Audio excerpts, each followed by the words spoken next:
There's a live view for you there from our Front Range foothills up around Evergreen Parkway, looking back to the Continental Divide. Traffic looks light and it's gorgeous. So if you want to head up and hike, do so. Just keep in mind, thunderstorms pop in the high country a little earlier than the lower elevations. So you may want to get that hike in pretty fast just in case. 50s and 60s this morning.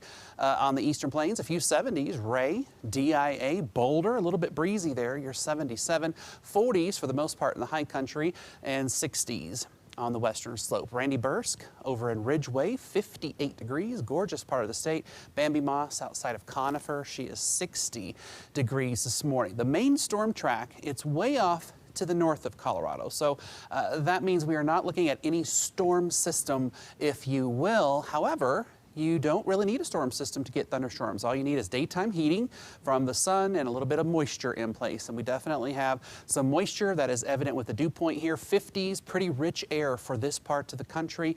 Even 30s in the high country. That's quite a bit of moisture. So we have some low-level moisture to help instigate storms today.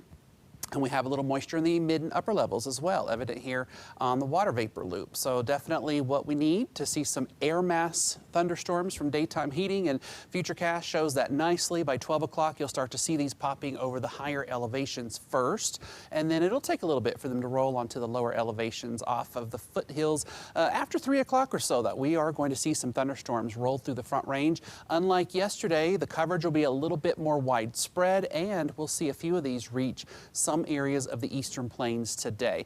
This is 6 o'clock tonight, and anything that forms will last until about 8 or 9 o'clock, and then once we start to lose our daytime heating, the storms will fade away. We are not worried about severe weather, although every now and then you can get what we call a pulse storm. That happened in Castle Rock yesterday, where it very briefly reached severe limits, so we'll keep an eye on that for you. 80s and 90s for all of our lower elevations today. 70s in Colorado's high country. For Denver, we're going for a high about 87, which is a few degrees cooler than yesterday, and that is simply because there will be more cloud cover today. 89 tomorrow with another chance for a few afternoon thunderstorms. And Justin, it's really looking like a hot week ahead. 93, 91, and 92 Tuesday through Thursday. So you know what? I'm off on Wednesday and Thursday. Maybe I need to go to Water World. Take the risk and get on that slide. I think they can set you up, right? No cameras allowed, though. Let's say that. 100%. Before we let you go, the Colorado Rockies, they play at 1 o'clock today. Will we see any rain in the forecast? There's a chance, but it's probably more to the mid to late part of the game. Okay. All right. Thank you so much, Chris. Sure.